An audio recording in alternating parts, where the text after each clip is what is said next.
What to do, everyday people, man? It's your boy PJ. Today we back with another lit video, back in the confessional, and yeah, we stay on some lit shit.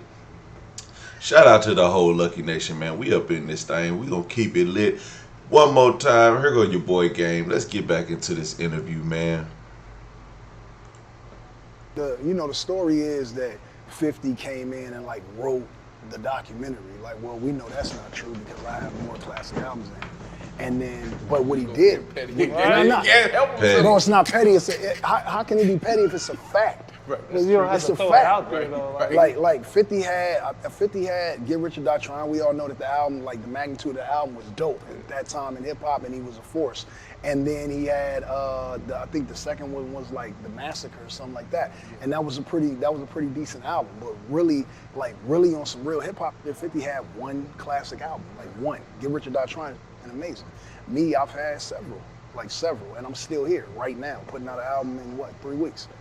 And so, Drillmatic. And so, 50 had his time in rap, and then he did what a real should do and transition. When it was over for him, he went into TV and look, like, it's amazing.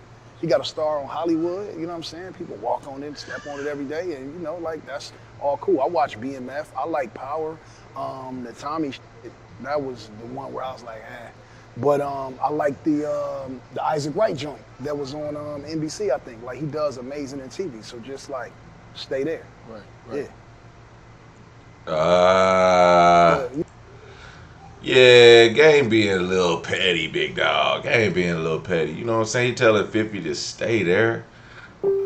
I gotta check 50's Instagram, see what he had to say about this shit, man. Come on. He probably ain't even respond to this clown at this point.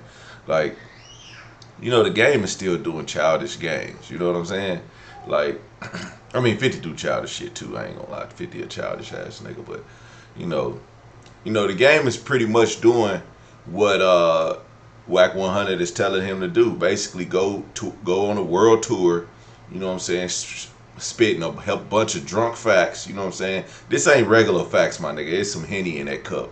It's, you know, he could drink a whole bottle of Henny and not pass out. He'll pass out later, but that's what's in that cup, because that nigga's drunk, spitting straight drunk facts on this whole podcast. I mean, if y'all listen to the podcast, it's a dope episode. I had to go and listen to it all over, because I'm going through this shit. I'm like, man, this nigga spitting bullshit. Like, through the whole interview is just drunk facts. It's like there's nothing real solid in that interview. I mean, he says solid shit just because he's the Game.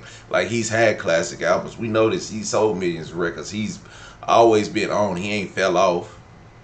But the other bullshit that he's saying into his, you know, in his speech, I ain't feeling it. Let me know what y'all think, man. Y'all feeling this interview with the Game, man? The Game is shitting on a lot of people. I don't think he yeah, that nigga is drunk facts, man. Go back to the Drink Champs. He's still drunk from the Drink Champs. That's what it is. Everyday people, man. Let me know what y'all think. I'ma holler at you. Peace.